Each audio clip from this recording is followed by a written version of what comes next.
Please subscribe and don't forget to press the bell icon to get notified whenever we upload a new video. Welcome back. Now, bulls regained control on Dalal Street after yesterday's consolidation and managed to recoup losses. The Nifty ended at a record level, aided by gains of 86 points. Sensex rallied 284 points but ended shy of 38,000 mark. Bank Nifty regained 28,000 level but is still 200 points shy of record closing high. Mid-caps rallied more than 1% in trade today. Today's gains pushed Nifty, Sensex and Bank Nifty into positive territory for the week. On to a CNBC TV18 global exclusive now. The Theresa May government has launched the largest IT contract by any country till date. The £3.2 billion contract aims to radically transform the country's railways. The contract also assumes significance also because the United Kingdom had resorted to spending cuts for last 8 years. Kritika Saxena, who broke that story, joins us with the latest. Kritika, which Indian companies intend to apply for this contract? Well, you know, the number and the amount says it all, £3.2 billion. And this is the largest government contract that has ever been released by any government till date. So what we understand is that the deal is essentially for end-to-end transformation, digital services across the board for UK Railways. So what they're going to do is they are going to come out with either one or multiple contracts which will ensure that the entire UK railway system is completely overhauled in terms of digitizing. So there will be a lot of a new tech that is going to be involved here, be it infra services, analytics, big data, cloud computing. So there are several parts that will come in. That's still being worked out. But here's what's important. They have asked for RFQs. Now in UK, they typically first invite prospective IT players, and those are the preferred players that they are interested in. And after a month or so, they invite it open for public. So we understand from our sources that TCS is the only Indian IT player that has been invited to bid for this. After a month, we learned that players like Infosys, ACL Tech, Wipro are also likely to throw their hat into the ring. In terms of timeline, this is likely to begin. The bids are likely to begin around December 2018 or Jan 2019. So by the time the deal is actually begins, it should be May 2019. It's a 10-year project. So the kind of annualized revenues that come in based upon how large the contract is and how it's broken up is going to change. But yes, it should at least ensure once the money actually comes in, it would bring in at least $200 to $300 million on an annual basis, even if the contract is broken up. So a huge deal. And the fact that the UK government is now going out inviting Indian IT players is big. The fact that they are doing a big deal this big after 8 years of cost cutting is also very significant and good news for the IT sector as a whole. Right, Kritika, thanks a lot for that. And news now coming in from the telecom space. Reliance Communications can breathe easy today. The Supreme Court ruled in favor of the company and stayed the appellate tribunal's order on differential pricing of 800 megahertz spectrum. Now, let's give some perspective to our viewers. In the year 2012, the spectrum auctions had been conducted, but the 800 megahertz spectrum did not invite any interest. Subsequently, the government for the 2013 auctions had slashed prices by as much as 50% for 800 megahertz spectrum. That's when Reliance Communication managed to secure their spectrum in the 800 megahertz band. Now, what's critical is that subsequent auctions in the year 2015 and 16, the prices realized for 800 megahertz spectrum had been much higher. Now, what's critical is that in the year 2015, the spectrum trading guidelines had come out, and Clause 8 of those guidelines clearly said that as far as RCOM is concerned, if they are to move forward for trading or to sell their 2013 800 megahertz spectrum, they'll have to pay the difference between the price back in 2013 versus the price realized in the year 2016. Now, the TDSAT had held in favor of the DOT just earlier this month, 3rd of August to be specific. Subsequently, RCOM had moved the Apex Court with their concerns. And here today, what we understand is that the Apex Court has issued a notice to the DOT, has sought a reply from them, and in the same breath has stayed the operation of that TDSAT order. And what's important here is that the differential that we're speaking of can add up to as much as 4,000 crore rupees. So a big relief coming in as far as RCOM is concerned. But let's shift our focus now from the telecom space to the taxation space, GST to be specific. Well, what we understand is that the National Anti-Profiteering Agency is examining complaints against online grocery delivery service Grofers, coffee house chain Starbucks and real estate developer LOKI Group. Now, CNBC TV18 learns that there have been some complaints against these three entities, accusing them of not passing on lower GST rates post-November 2017. Now, we reached out to all the three companies for their comments. Both Grofers and LOKI developers maintained that they have passed on the GST benefits to their customers. Starbucks, meanwhile, has not responded to our query. Well, Parishad, let's talk about the government's divestment drive. It seems that the government is going ahead, giving more impetus to the divestment drive and putting out more companies for divesting their stake. That's right. In fact, in a parliament reply very recently, the government had said that affordable housing will get priority. And let's get you details of that now. The government may look at divesting its shareholding in two more central public sector enterprises, NBCC and HUDCO. Sources say that to initiate due diligence, the Finance Ministry will soon invite bids for appointment of merchant bankers via a request for proposal. The document is expected to have details regarding the percentage of shareholding the government wants to dilute. Also, the timeline for the actual transaction will depend on market conditions.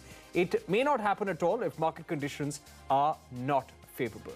On that note, we'll take another break. Up next, what's holding back real estate player LOKI developers from announcing a date for their IPO?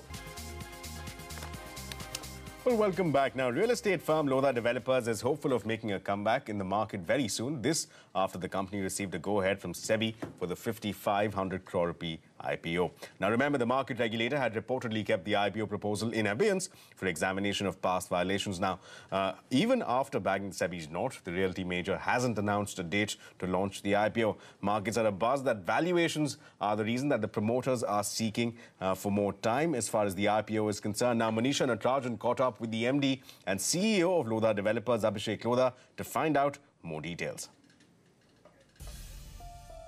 We are at a moment now where we feel that the stars are getting aligned. The markets have done lots of things up and down, but we feel that as a company we offer a very, very differentiated value proposition to investors, and we are hopeful that we will come to the markets soon.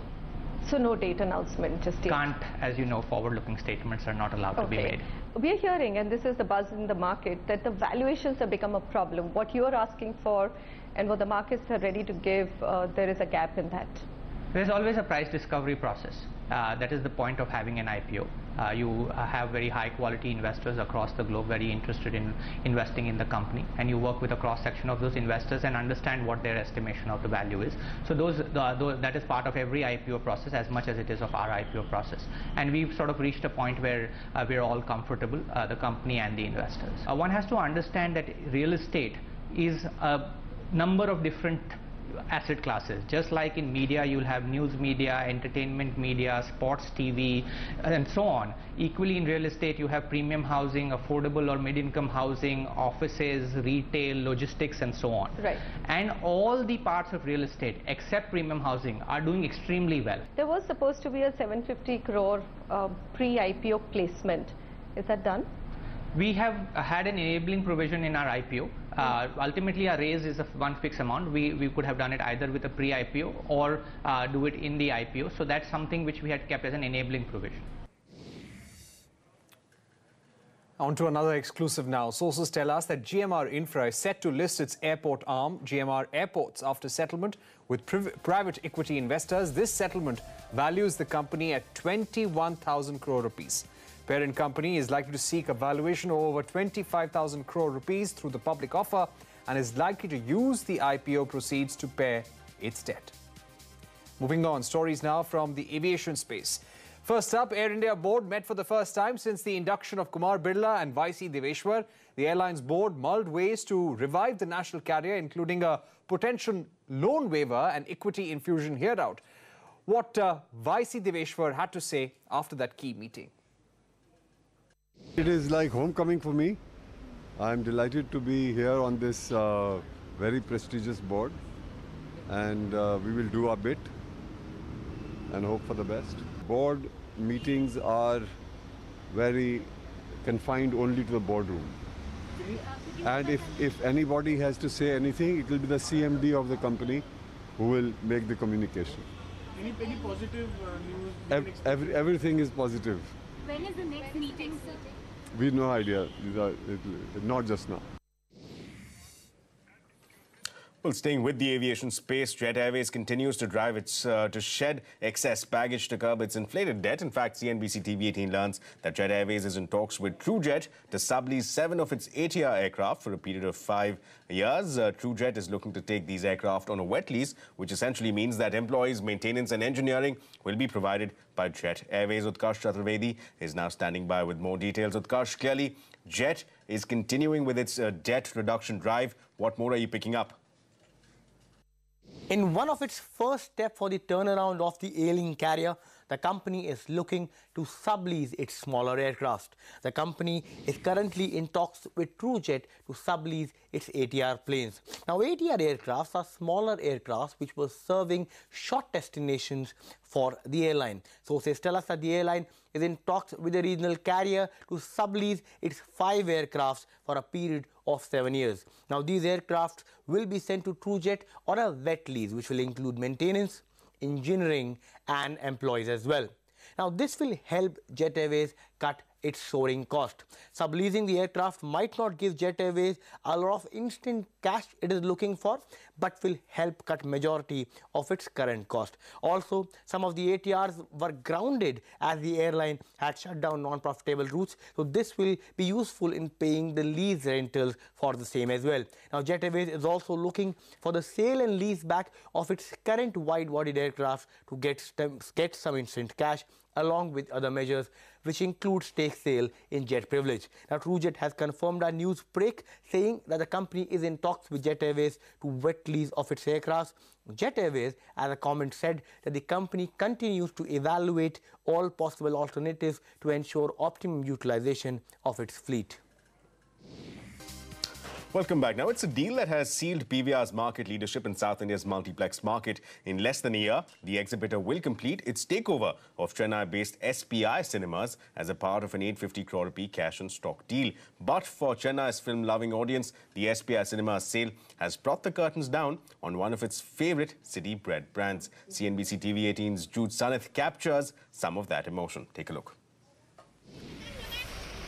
One of Chennai's first ever multiplexes and the first multiplex across India to equip its screens with Dolby Atmos technology, SPI Cinemas' iconic Satyam Theatre will be a PVR multiplex. No sooner did word get out, the city's cinema-loving audiences began taking a trip down memory lane. Some have suggested a crowdfunding campaign to buy it back from PVR. But trade analysts say it's a good deal for both parties. It's a win-win situation for both PVR and SPI Cinemas. At the end, you create something magnificent, and I would say this is one of the biggest deals ever to take place. But it's not so much the sale itself as it is the loss of Satyam's identity, like its signature popcorn or the cold coffee that has film goers apprehensive. Ask anyone from Chennai and they'll tell you that SPI Cinemas popcorn with as much butter as you please is probably as good a reason to go to the movies as the movie itself. So when news of the acquisition first broke, there were fears that we'd have to say goodbye to this tub of goodness. But in a statement, SPI Cinemas said that for the interim, nothing would change. In a statement, SPI Cinemas CEO Kiran Reddy said, and I quote, "The SPI culture will continue to remain what it always has been, from the people to the food to our commitment for excellence. All of it will remain intact," end quote. Ad gurus say it will be crucial for PVR to fall in line with SPI Cinemas' desire to remain a quintessential Chennai brand given its 20-year-long legacy in this city. Anybody who's buying into a brand like this should logically keep this brand intact because there's so much of homegrown originality that's come from this. So if you're in Chennai, sit back, relax and enjoy the movie because there's no indication yet that PVR's SPI Cinemas will be any different from the good old Satyam you've known and loved. In Chennai, Jude Sanith.